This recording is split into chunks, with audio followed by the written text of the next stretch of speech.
A fourth consecutive night of violence erupted in Ferguson last night. We just said hands up, don't shoot. You must disperse immediately. This is no longer a peaceful protest when you try to injure people. Ferguson police just yesterday released a statement asking protesters to assemble only during daylight hours. Hands up, don't shoot. But even those protests have been met by a heavily armed police presence. Return to your vehicles. Return to your homes. We were out there peacefully demonstrating, and we thought that as long as we're peaceful, there's no violence, everything's okay. And then the next thing I know, there's tear gas. For the fifth straight night, the streets of Ferguson, Missouri were lit up by fire, smoke, and the emotional outcry of a community that demands justice. At a time when America is fighting within itself on so many fronts, the last thing anyone wants is for young men to be shot.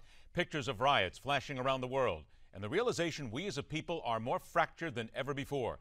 The people want answers, and they want them now. Police respond they can only deliver what they factually have after a complete investigation. What people are doing on the streets is either peacefully protesting or taunting the cops. Well-known mouthpieces are showing up to stoke the fires, and some real answers need to be found, and very fast. Welcome into MidPoint. First of all, by phone, a member of the African American Economic Recovery think tank designed to help nurture progressive critical thinking leadership in the African American community, Stanley Scott. And from the side of law enforcement, chairman of the Florida Sheriff's Emergency Task Force and the sheriff in Palm Beach County, Florida, Ric Bradshaw. Gentlemen, thank you so much for joining us here today. No problem. Yes. Thank Sheriff you. Bradshaw, I'm going to start with you first of all. From what you have been able to see from the different video reports, would it be your opinion that the police in Ferguson, Missouri are doing it properly when it comes to trying to keep order in the city? Well, first of all, the whole situation is unfortunate to start with. But, when you have these type of things, they tend to get out of hand real quick, and it's kind of like a tidal wave. It just runs over you because emotions are high. My sense of it is that this community has had some problems all along, and this was just a tipping point. There was a lot of issues between law enforcement and the community to start with, and that's why it's gotten to this point. But of course, the more information you can get out, and of course there's limits to what you can do, but any information you can give out, the more transparency you have, the more you meet with the people that are involved, the more you're going to try to solve the issues, and the nerves are be set a little bit faster.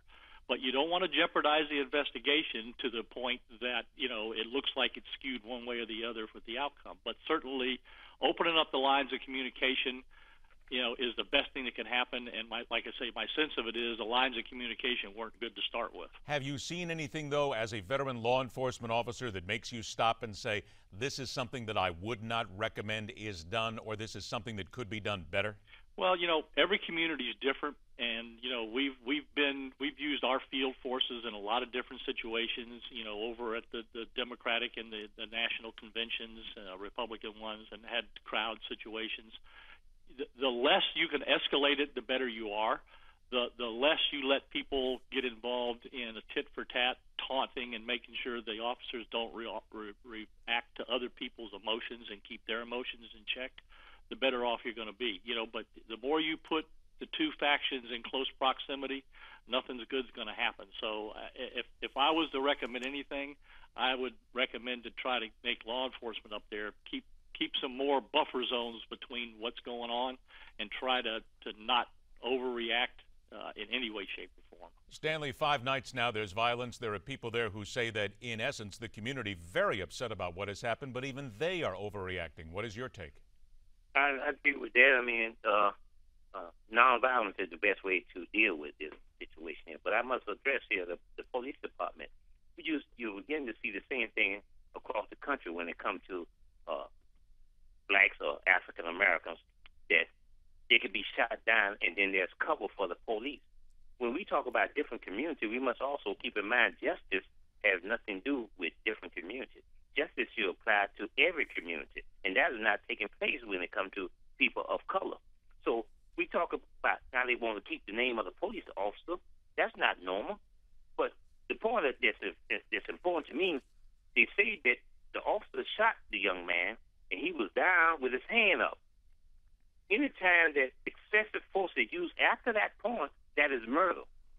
So there's nothing that needs to be investigated. Justice is what needed. And the people are upset for the reason is, you got my back against the wall. What you expect for me to do? Needing to get all the answers, though, let me pose this to you. There are reports coming in. There are different witnesses that are now speaking out, and the police are gathering more information, and we are getting more information. Various media is telling us now that the individual involved, Michael Brown, may or may not, and again, this all needs to be investigated by the police, may have been inside the car, may have put his body inside the police car and struggled with the police officer. So will you not at least admit that there are still a number of questions that need to be answered before we actually get to whether or not this was murder? But let me explain something to you. All that is possible. The point here that we need to keep focused on is the fact that when the officer shot the young man and he went down on his knees and put his hands up, that should have been the end of the excessive use of force by the officer. Now, that's the point that we need to stay clear on. Anything could have happened before he shot the young man. But the point is, once he went down and put his arms up, he should not have been killed. That's what the focus should be on. Sheriff Bradshaw, would you not agree at least that there is a tremendous amount of questioning here because still, and the same thing that I just pointed out to Mr. Scott, is that we are still getting a lot of the information in here that seems to change from day to day or at least gets added on, but he does bring up a good point here. If indeed you have an unarmed suspect that you are chasing or that you have stopped, would it not be normal police procedure to not fire at a suspect with his arms in the air? Well, if in fact that was the case, of course you wouldn't do that. But neither one of us know exactly what happened there, right? So to speculate on that was the exact set of facts is really a rush to judgment right to this point in time. We know for a fact he was unarmed now. Let's stay with that. Oh, there's no doubt about that, all right? But what I'm saying is important. everybody needs to take a deep breath here. That's the whole thing. Everybody needs to take a deep breath and let the system work. For how long? Well, the thing about it is, there's a saying, the faster you go, the farther behind you get. You want to do this right. Those people need to do it right. Fast does not mean right. But let me explain something to you, sir, that you may not be aware of. They are being trained to be able to investigate. They are police officers, and they call it investigation. So when you have investigation, you have experts investigating. You don't have the common person out there investigating. So certain things, procedures have to be done. And they know what the procedures are. When a man is down, there's no justification to exceed with excessive force and kill someone. But let's go back to the investigation side. Stanley, one sec. Let's go back to the investigation side. I think what you just said is very true here. There are investigations. There is procedure that needs to be followed. Would you not agree that these procedures do not happen quickly and sometimes they take time? Well, let me explain something to you that's very important here. It's so I understand what you're saying, and I agree with you, but when it always be against the victim, when it's always the African-American who is being killed, and it's always against him, something wrong. There is no such thing in the world as absolute. The police cannot always be right because the police is human. If we can make mistakes as human beings, so can the police. So why is the police always given the green light? About the 90 seconds or so that I have left, Sheriff, let me go to you. Would you not agree, though, that there is a very tense situation in this country, every place, between African Americans and law enforcement simply because of history? There is no doubt about that. Those tensions exist. But again, the way to ease those tensions is to have the good, open lines of communications. And let me just give you my last little bit of disagreement here with the other gentleman. To say always is a very wide, sweeping statement. Don't say always that it goes in favor of the police, because that is factually not the truth. All right? The factual truth is that the investigations that are done properly, they're done thoroughly, they're done professionally, and the outcome is done in a reasonable, non-biased Stanley, please basis. let him finish. But, I mean, that's the facts. To say always is an inaccurate statement. All right. Now, Stanley, let me come to you for the final word here. Please stay on point here, if you will. Is it not at the time where the people of Ferguson, Missouri need to calm down?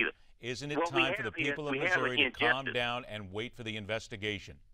Would you not agree? So, yeah, it should calm down. I don't think going around tearing up the community and putting people in fear is the right thing to do. But you're putting a lot of pressure on people. And anybody in their intelligent mind know once you put a person under pressure, they liable to do anything. So let's be real here, because we're not being real. We always talking about factual information, but some things doesn't make sense. Some things are logical.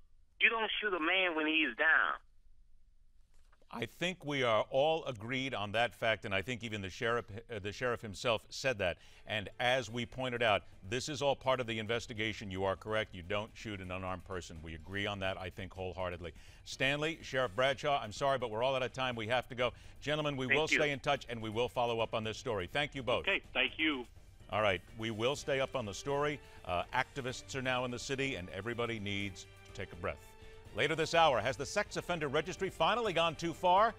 That and so much more coming up as MidPoint questions everything.